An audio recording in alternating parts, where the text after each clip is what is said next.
Welcome to the Pastured Pig Podcast, where we share the successes and challenges of raising pigs on pasture. We talk to producers all over the country, from small homesteads to large commercial pasture operations.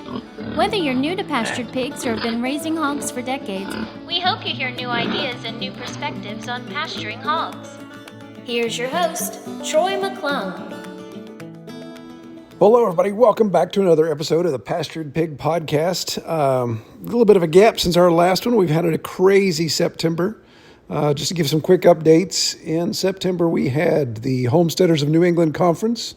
Then we turned that into a vacation, so we spent about a week and a half up in New England. Really enjoyed that time, enjoyed the conference. It was fun.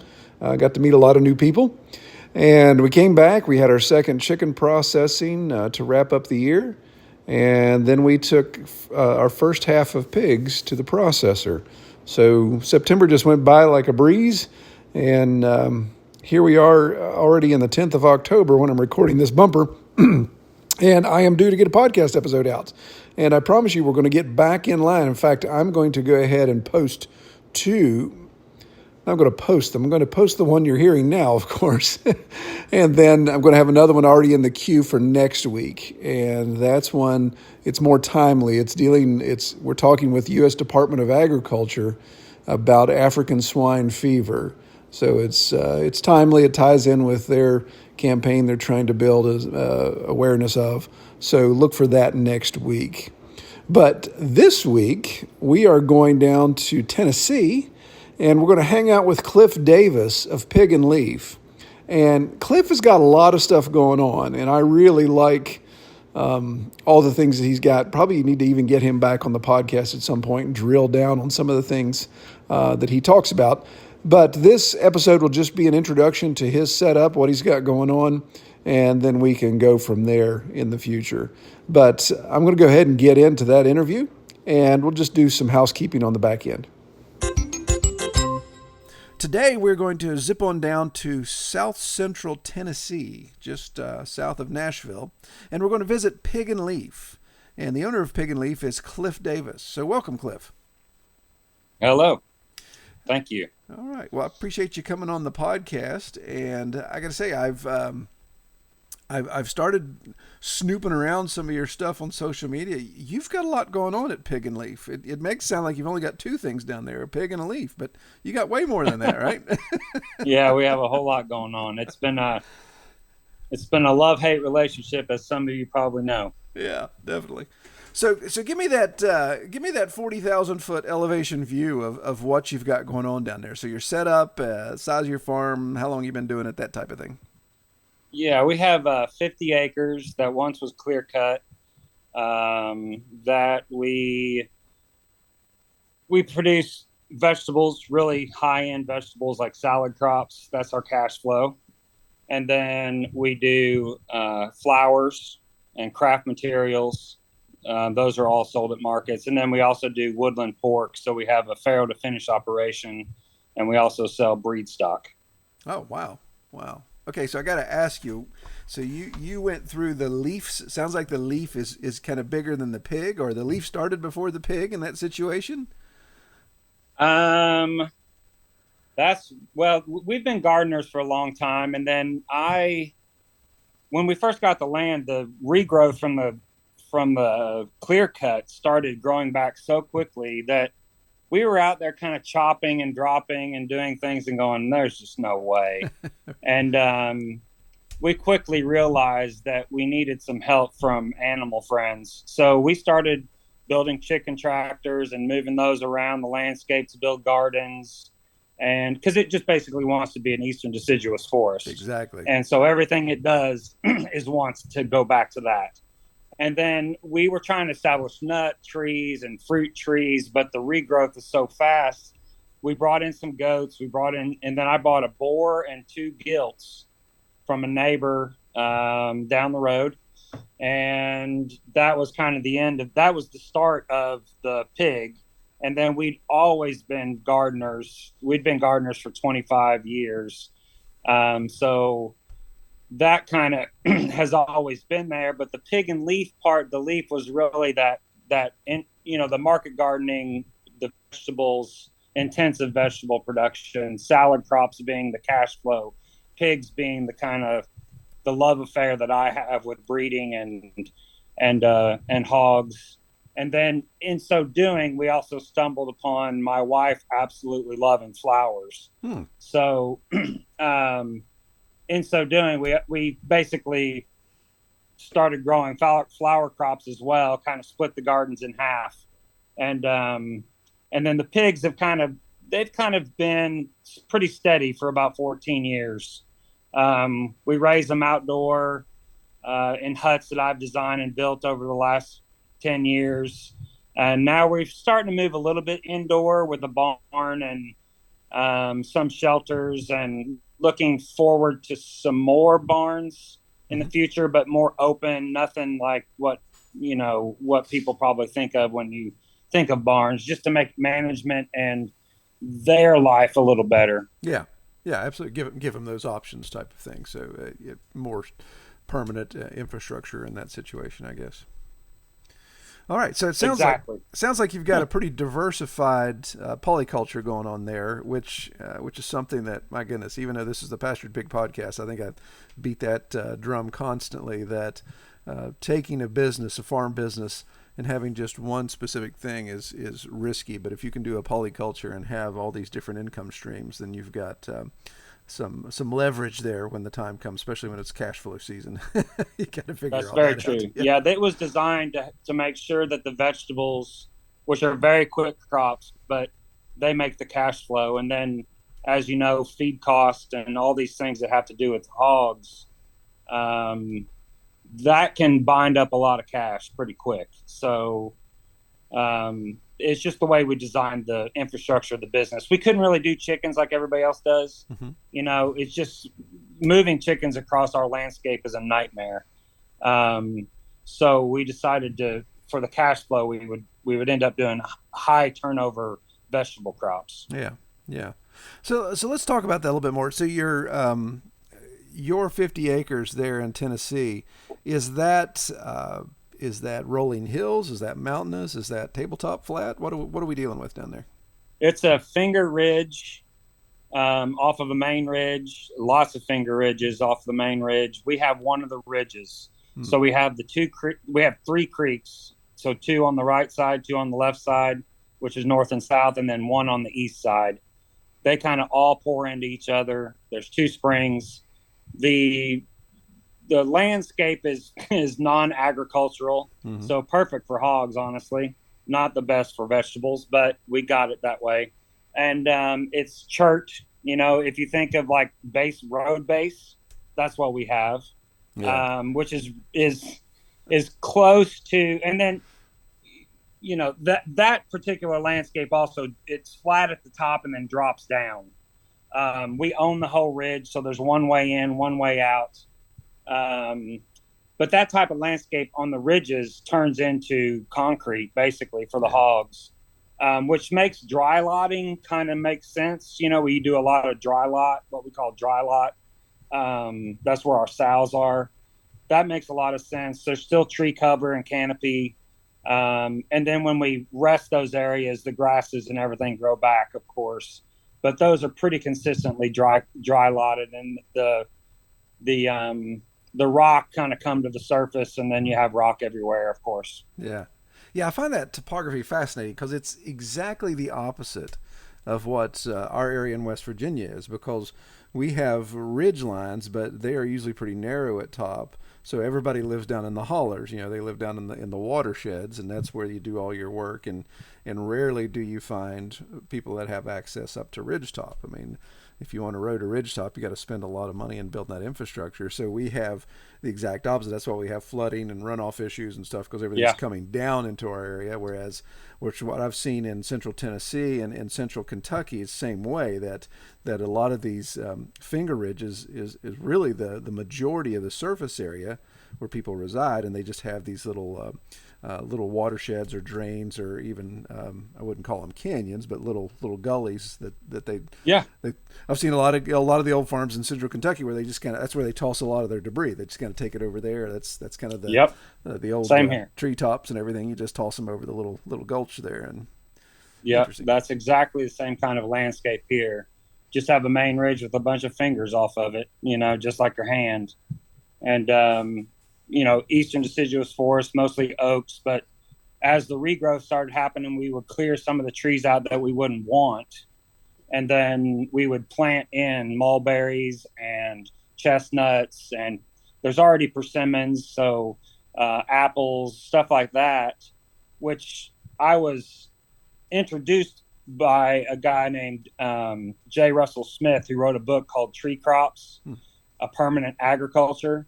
That book kind of blew me away back in the day. And it was really it was a cultural, historical perspective of tree dominant cultures, but it just so happened to have pigs in it too. So I kind of fell in love with his work, and I've been trying to mimic that ever since. Yeah, interesting. Very good. I'm gonna put that in my notes. What was the name of the book again? Yeah, J. Russell Smith, Okay. Tree Crops, A Permanent Agriculture. That's where Bill Mollison got permanent agriculture from when he started permaculture. Okay. As two words into one. Right. Right. Yeah, I'll check that out because I like that type of reading. That's good stuff there. So That's a great book. So Cliff, how long have you guys been at this? I mean, this is not something that happened overnight. You guys have developed this for a while, correct?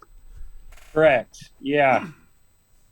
We've been on this property 15 years, but prior to that, we had farming experience in Central America. We lived down there and helped manage a exotic fruit farm. I worked on a couple, in the beginning, I did a lot of I guess you would call them apprenticeships on market gardens. And that was probably since I was 28, 29 years old. And we had a farm in Florida. So yeah, we've been at this for a while. But then we ended up in Tennessee, and lo and behold, we bought land here. And it was just one of those things where it worked out perfect. The land was good price, and we stayed. And we like it here. It's starting to get developed a lot. We were an hour and a half away from Nashville, which is a good market. There's nothing wrong with that part. But it's also starting to kind of trickle down into this area, and we're seeing the development happen now, which it used to not be like that at all. So that's a little saddening, but that's just the way it is. Yeah, that's that happens. We don't see it much in our state. We're a shrinking state, but yeah, I hear that all the time. You get close to a good market like that, and you've got that good distance, and then that market starts moving closer to you versus you moving closer to it. Correct. Yeah, that's correct. Yeah, property values, I'm sure, are starting to creep up all around you, and it's kind of gone insane, to tell you the truth. Our property is worth way more than we could ever imagine, and we don't really owe too much on it. So it's kind of like, what do you do, Yeah. But we also have family here. I have a grandchild here now. I mean, this is where we're at, right. Yeah, settled some roots. I understand that, man. Yeah, that's right. All right.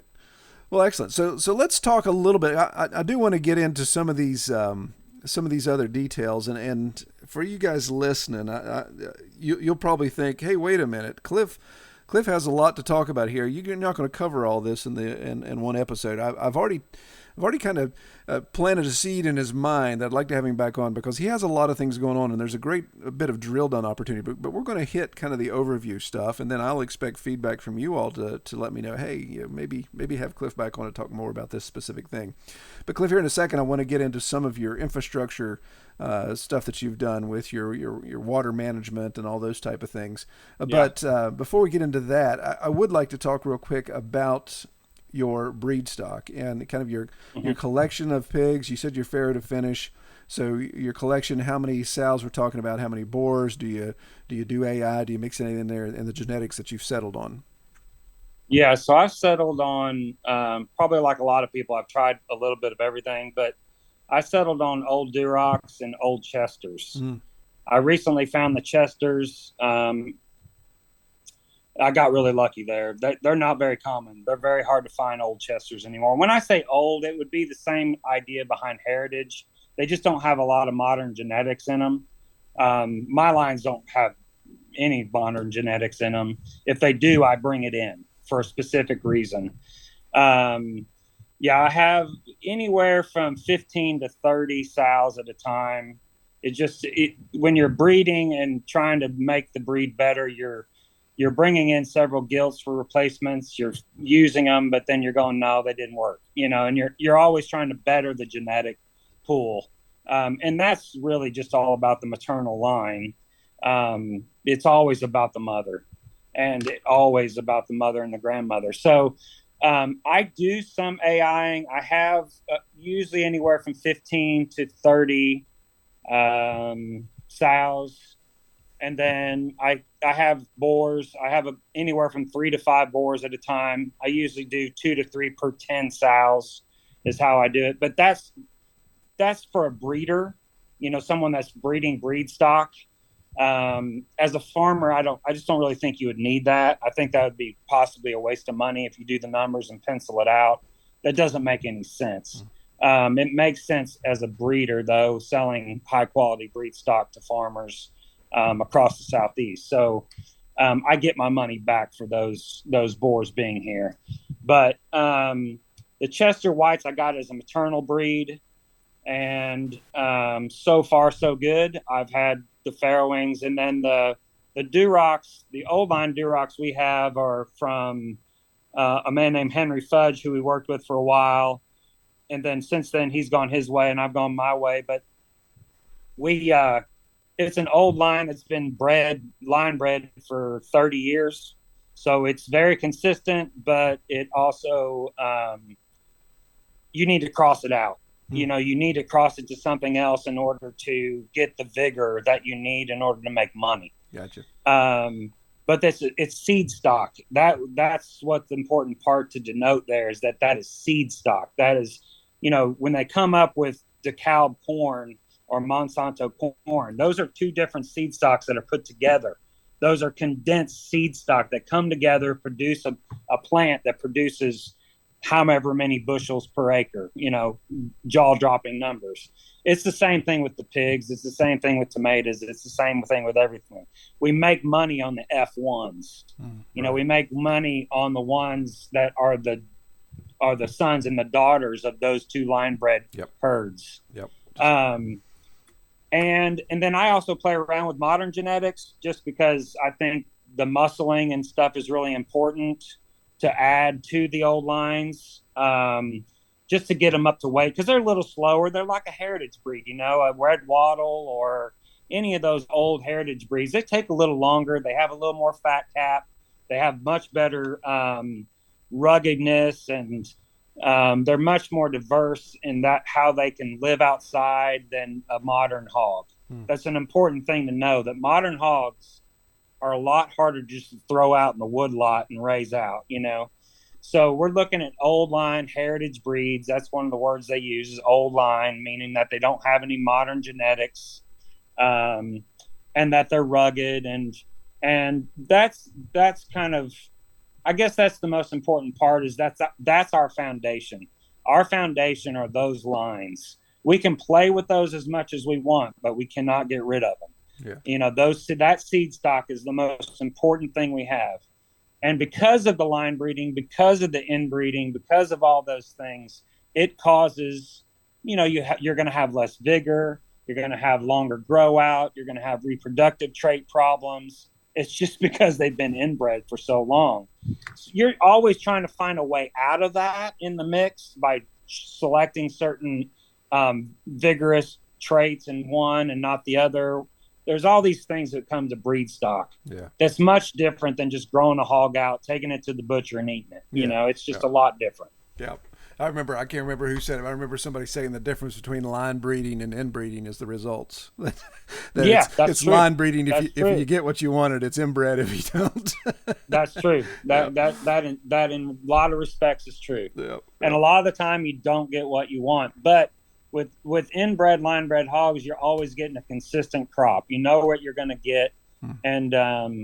And that consistency is very important. If you talk to seed stock cattlemen, seed stock pigmen, it don't matter. They all say the same thing.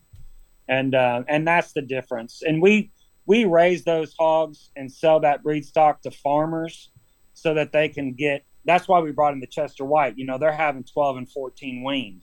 So that Chester White is rugged, outdoor, maternal line that they can get the job done. So you sell a really good high quality boar, red, Duroc, and then you sell some really good high quality maternal females to a farmer that wants to do some farrow finishing. They're going to get good results. It's going to quicken the harvest for sure. Yeah, I got to say, I don't know much about the Chesters. I've heard of them, but I really don't know much detail about them. But it sounds like they were the number one white hog in the United States for a long time. Weaned more hogs than any other hog. They had a little more fat, so they didn't get picked. The Yorkshire and the Landrace got picked. But as far as I can tell in studying their history and their lineages, they were excellent mothers. They could handle the outdoors. They just did everything right. They had them a lot out in Missouri back in the day. Missouri was a big state. Of course, they came from Pennsylvania. They were created in Pennsylvania. The American Duroc was also created in New Jersey, New York, that area. But they were farmers' hogs.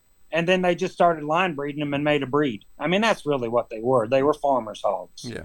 And they just used what worked, and they created a breed from it. And then you started a registry, and then probably everything went downhill. But Right. who knows? But with genetics, I think that the most important part is that you're getting the result at the end. And that result is that you're getting something that has good fat quality, something that has excellent meat quality, good mothering qualities, a good grow out. That's a really big thing. 8 months instead of 6 months, that's a lot more feed, man. Yeah. And you don't think that way. Oh, it only takes 8-9 months. And I'm like, man, that's 3 extra months of feed, and 3 extra months of rent. They're renting your property. Right. So, you got to think of it that way. Like, that's more labor. Those little things add up. If you start throwing 10 cents in a jar every day, it's going to add up. And those things add up big. And that's why we brought in a little bit more modern. And then that's why we're crossing them onto something else, on the reds onto the whites. Yeah. Yeah. No, that's good. That's good. So I know you don't just raise out seed stock. You guys also sell feeders, but you also do direct to consumer. You kind of have the gamut covered as far as what you're doing with your post-production of your hogs, right? Yeah, I do. I mean, if it weren't for 14 years ago when I bought a boar and 2 gilts and I fell in love with breeding, I would never be breeding. Let's put it that way. Right. It's just it's a love affair that I have. I tell most people, like, it's probably best to buy feeder pigs. Or if you want some sows, there's a certain amount of sows that you need, and you can just AI them. Because you don't really need a boar up to a certain amount. I'm sorry. It's just a waste of time. The pencil doesn't work. And so, yeah, I sell feeder pigs to people that I advise that way. And then, there's some people that will want to buy several boars at a time because they have 100 sows. And then I sell direct to consumer at farmers markets. I sell to chefs. I've gotten into some grocery stores, and we're trying to build that up a little bit. Where we're really wanting to do more shipping. Because let's face it, people want the food on their doorstep. Mm-hmm. Now, they don't have time to. I've just realized that this week again. Like, people just don't have time to come out here and pick up stuff. They really do need it delivered, and we don't know how to go about that. You have to pencil that out too. Is it worth the $50,000 reefer unit van?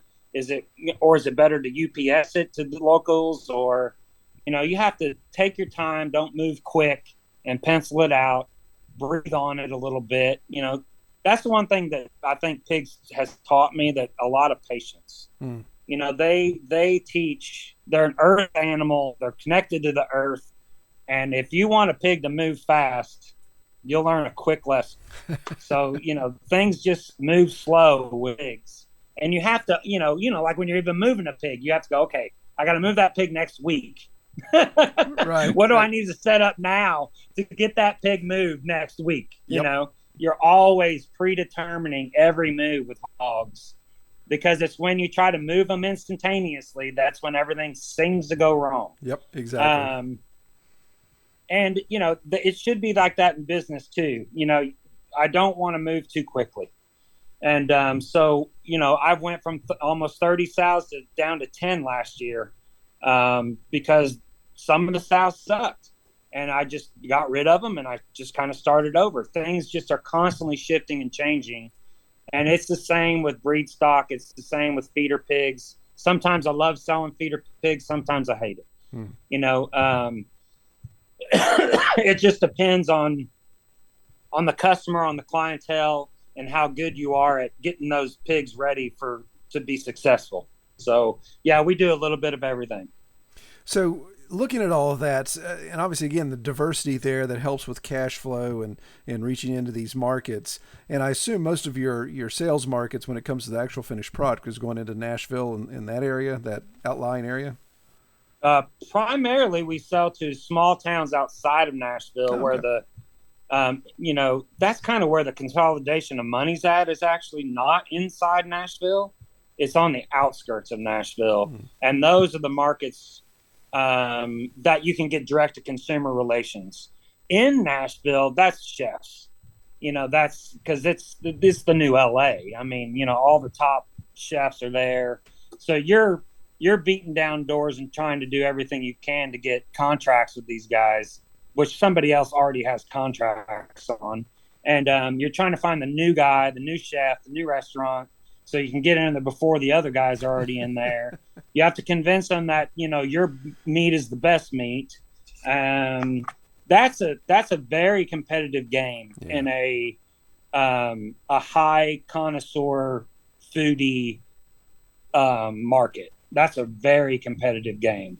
But once you're usually in if you have a good product with a good price point. Yeah, and that raises an interesting question. So you obviously sounds like you don't have a lot of spare time. So how do you manage being are you the farmer and the salesman? Have you gotten to the point you've got a team, or is it just you and your wife just humping 24/7? We have a team. I run outdoor operations. Jen runs administration, marketing.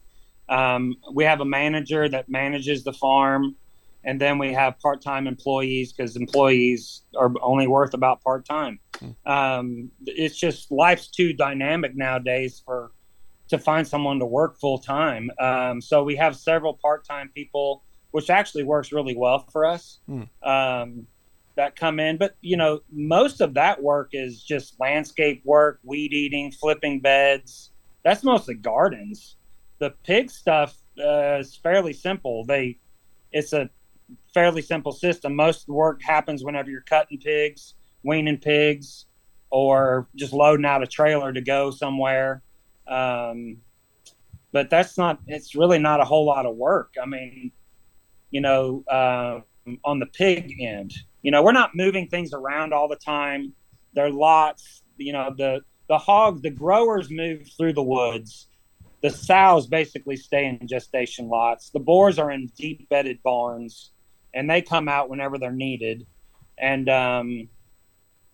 that's really about it. It couldn't be any other way on this property, to tell you the truth. Yeah. That's how we do it. So yeah, that's the framework of our organization as far as labor is concerned. But yeah, no, I'm not out there pulling weeds. I have other people doing that, But I am very, very big part of all the hog operation. Yeah. The hog operation is me. People help me do that. So I hire young backs to do all the other stuff. Right. They're young. It's a young person's game, and I'm 51 now, and I'm still in pretty good shape, but I just don't really want to go out there and do that stuff. So I hire people to do the things I don't want to do. So, yeah. Well, that makes sense. I mean, and that you and I are the same age, so that definitely makes sense, man. There's wisdom in that age, and there's wisdom in knowing when your age is the point where it's smarter for other kids, younger backs to do the hard work and do the stuff. like you said, that if you can work on your business, not in your business, then you have the opportunity to keep it growing and keep it moving in the right direction. Yeah, that's what we say around here. We're trying to create a business, not a job. Yeah, yeah, exactly. That was the whole point, is like we don't want a job. We want a business. Yeah. Well, And I think a lot of farms, that brings into a really important part, is the business of farming. And man, if you're going to go into farming, you better understand the business first, and foremost. And that marketing's next and farming's like third, because if not, then you're really fighting a losing battle, and you got to learn how to get all your cost of goods sold. You got to figure out all your prices. You're always trying to figure that out, always tweaking it.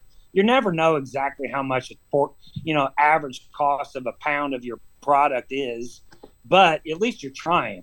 And it gives you some sort of framework to work off of, so that you can make really good projections and have pretty good ideas as to what you're going to bring in. And then that helps you to figure out what's the projected infrastructure, budget, what can you spend, what can you not spend, that kind of stuff. You got to really nail the business. Create a business, not a job. Yeah. I mean, that's wisdom there, because in my experience in marketing and business consulting, that I think right next to the farmer as the worst businessman usually is a doctor. So you've got that the end of the spectrum. Doctors normally don't know how to run their office, so they hire somebody to be an office manager, and a farmer's the same way. They work themselves to death, and if they don't get somebody in there that knows what to do, then they go to an early grave broke. So yeah, that's just not the way I want.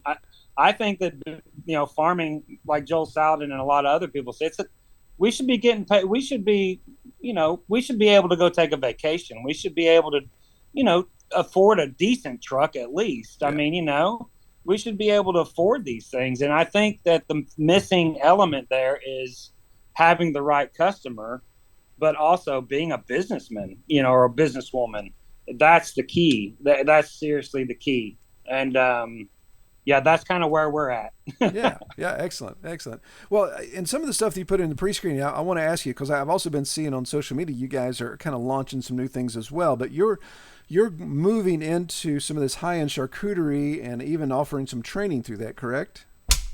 Yeah, so we've had Doug and Andy out from Hand Hewn Farm before, and I've taken a couple courses with them, and life gets in the way, and, I'm still waiting for the charcuterie to stick, but I've done some prosciuttos, and I've done several nose to tail butcheries out here on my own, but we're seeing like there's a possibly good market there, and we don't know for sure, but we're pretty confident there is, especially in our area, but also just within inside the nation, United States shipping.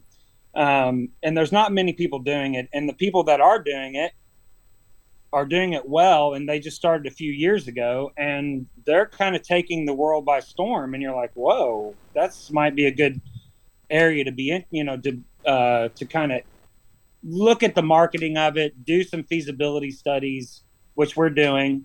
And we've also handed out prosciutto at our, for free at our markets, and people are like, we even had a guy ask us, if you ever want an investor, let me know. And we're like, whoa, okay.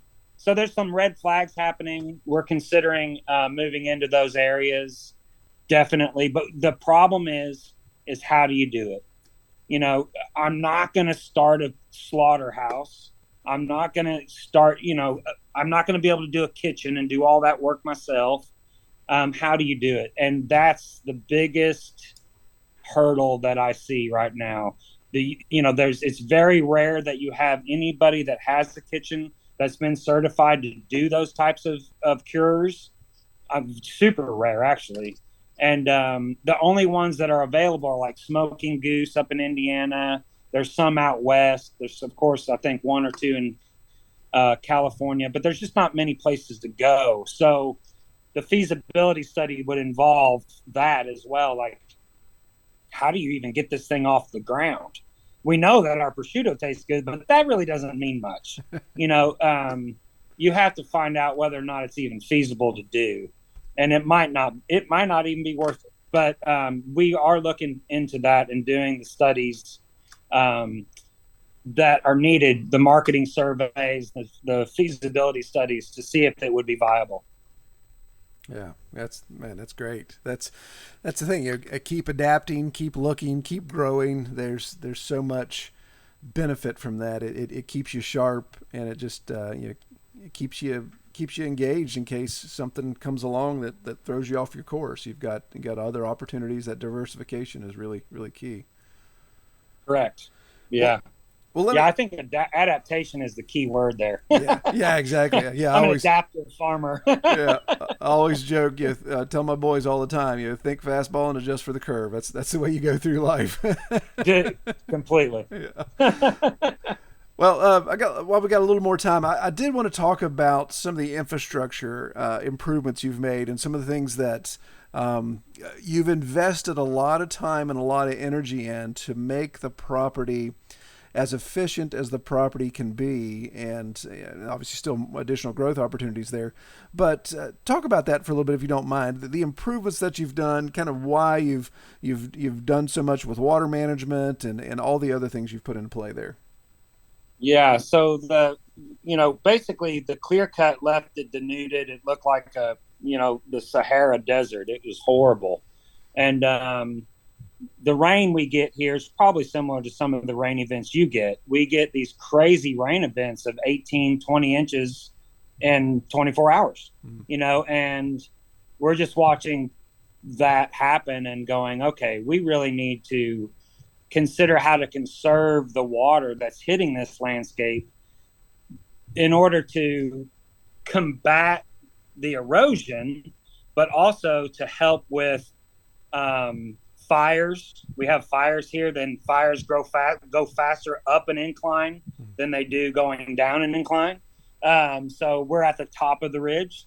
And then, using ponds to store water for wildlife and also just for basically wildlife mostly, but also to store water to recharge the groundwater so that we know that our water is constantly being recycled back into the ground instead of going down the hill into the creek, that whole route, Right. Yeah. down to the river, down to the ocean, messing everything up on the way with silt and Exactly. all kinds of grime. Taking a ton of the farm with you every time. Yeah. Yep. And so we brought in dozers and excavators. I've done most of all the work myself and built ponds. There's I don't know, there's four pretty good sized ponds. No, yeah, four pretty good sized ponds. They're all connected by swales, and they're what we call bench swales. So they're actually, you can traverse them as well. So think of like a terrace meets a swale. Kind of, basically it's a terrace, but they're all slightly off contour on about 1 in 400 drop. And then they fill up ponds along the way. The road actually is along the center of the ridge. It collects water off of the ridge into small pocket ponds that are then used as wallers by the pigs, and then those overfill and go into secondary swales, which catch the water and then go into ponds. We've used the pigs to seal some of those ponds.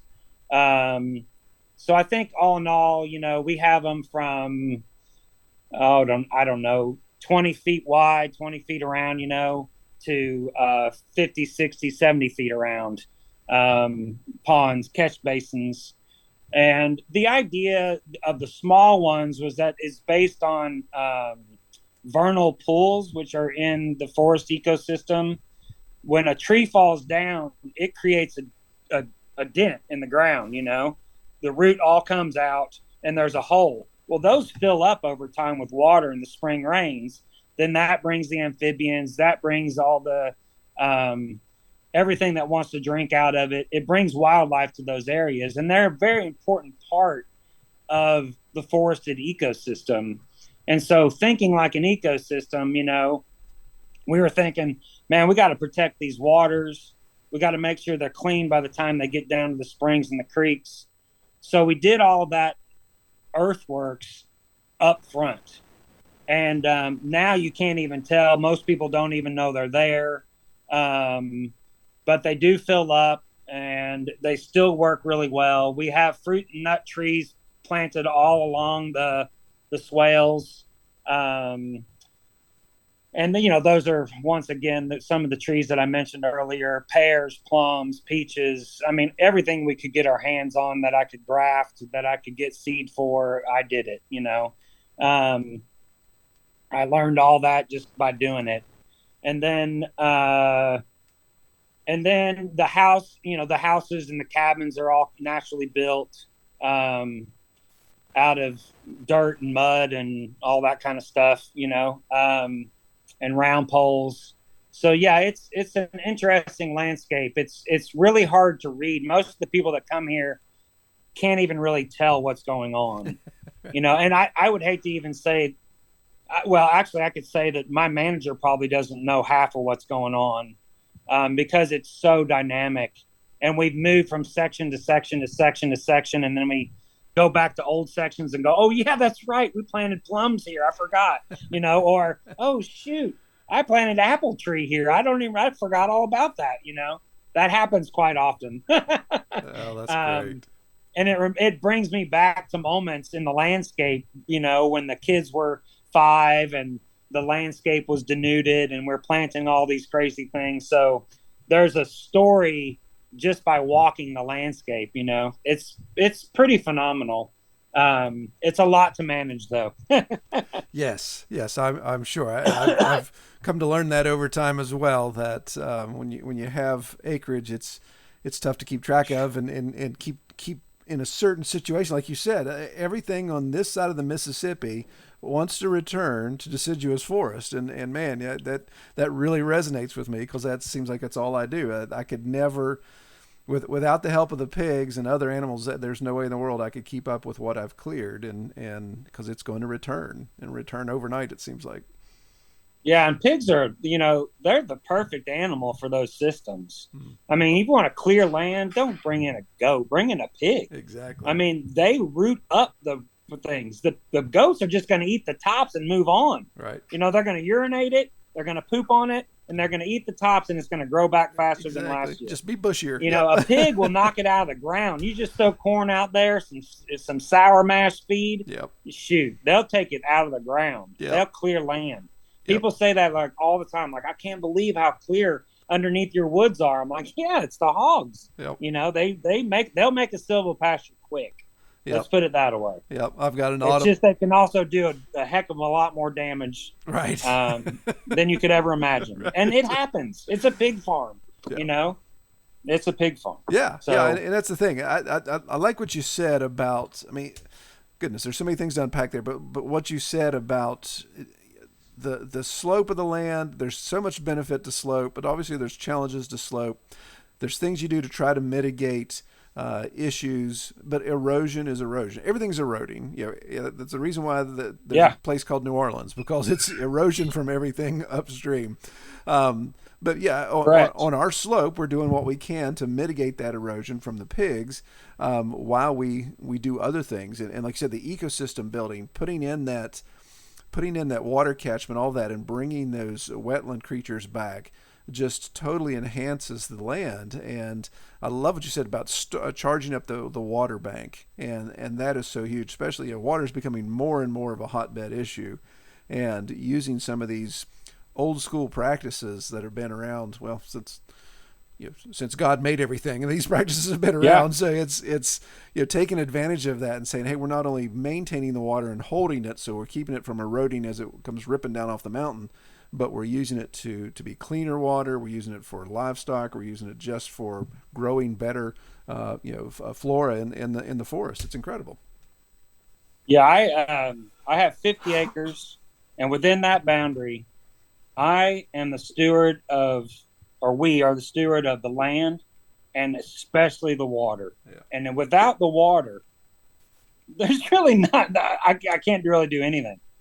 And, there's water above and then there's water below, and you're the steward of both of them. There's land underneath your feet too, so whatever you're putting in the water above and doing up above is going to be going into the water below. And then I'm pumping that out and drinking it and, watering my hogs with it and all that stuff. So I want that well to make sure it's always recharging within my own responsibility.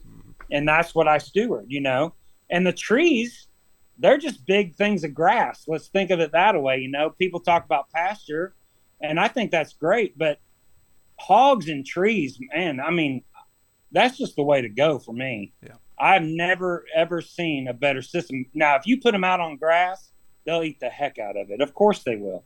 And they do really well there. I've been to Jordan Green's place, and I was just blown away. Completely different system, very similar in a lot of respects, but wow, those hogs take down some grass. And you just don't think of it that way, but that's what they do. But those systems, you just got to find the system that works for you, and take a little here, take a little from there, take a little from you, take a little from me, take a little from all over the place, and just find out what works for you and just do your best. At the end of the day, they're hogs, and they mess all kinds of stuff up, and that's just a fact. So great. Try to mitigate that the best you can. Well, that's great. And if you can keep them in a fence, you're doing a good job. That's right. Small victories for sure. Yes. With a pig, small victories all day. Excellent. Well, Cliff, I want to wrap up with something I ask everybody. And, man, I really appreciate your time. Like I said, I know I could talk to you for another 2 hours easily, but I want to be sensitive to your time and that. But let me ask you something. So you've obviously been around pigs for a while. What do you think is your favorite part about raising pigs? I mean, what's really just resonated with you over these years? Farrowing them. Yeah, the babies. Yeah. The excitement you get coming up to it, the disappointment you get, there's just nothing better and more satisfying than walking out there and seeing 10, 12 pigs or 6 or 7 pigs nursing on a mama. You didn't do anything. You're just drinking your coffee. You woke up in the morning. You're not pulling pigs. You're just going out there and there's just piglets on the ground nursing on mama. There's nothing better than that. There's just nothing better. And that's what got me going. It's like you're a midwife, you're looking forward to that. You're out there rubbing her. You're talking to her. You're doing everything you can for weeks that are coming up to it. Those sows are just everything to me. And I'm consistently, like, even at the end of the day, I'll take a shower. I may lay down for a minute or whatever, but then I'll get back up and I'll go out before dark and I'll go say hey to everybody. I'll walk around.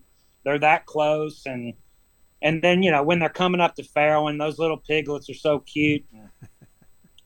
There's just something really bonding and special about that I don't think that anybody can ever take that away from me. I told my wife, and everybody that knows me knows this. It's just not, I would have to be literally incapable of walking to get rid of my hogs. Yeah. I mean, even if I moved somewhere else and I had a little place, I'd have still 2 sows out back. Yeah. There's just something so special about it. And when you fall in love with that, then you'll understand, you'll understand why it's so beautiful to breed hogs and why they're so special. And it'd bring tear to my eyes, to tell you the truth. Yeah. It's just what I love. Awesome. There's nothing been most amazing than my life than hogs. And I never thought I would say that in my life. Right. Yeah. My friends think I'm crazy, but that's just the fact.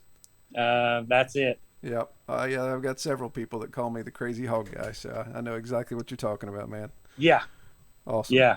Well, if people want to find out more about Pig and Leaf Farm, where can they find you online?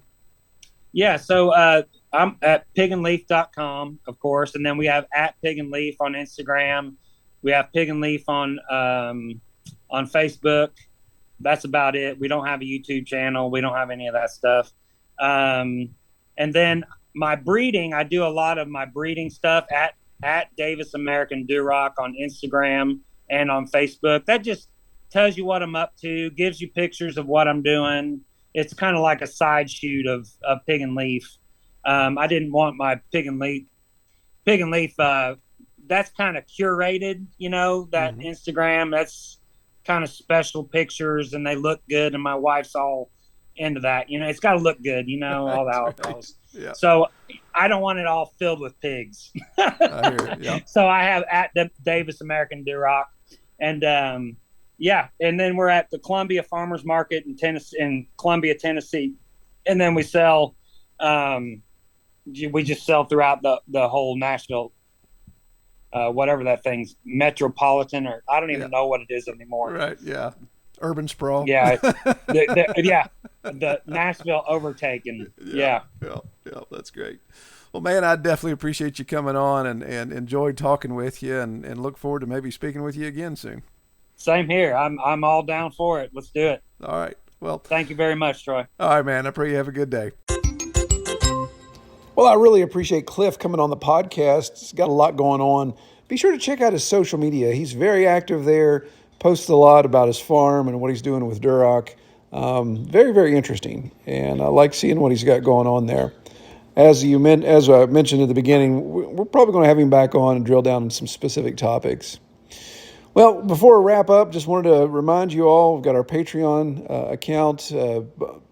Please consider supporting that if you would. That just helps keep me going, helps keep me motivated, especially on crazy months like this last month. Appreciate all your support for you guys, and appreciate y'all recognizing just how much effort it takes to put in to get all this stuff going.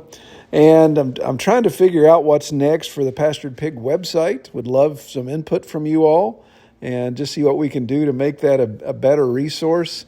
It's getting a little daunting. So would love to have some help if anyone would love to write some articles, or even if you do YouTube or blogs or whatever, and we can just start sharing links from that. But just reach out to me, Troy at Red Tool House, if you've got some ideas or suggestions. And also be sure to jump on our Facebook group there, the Pastured Pig. It's growing a little bit each week. We keep adding more and more people, and good discussions going on there as well.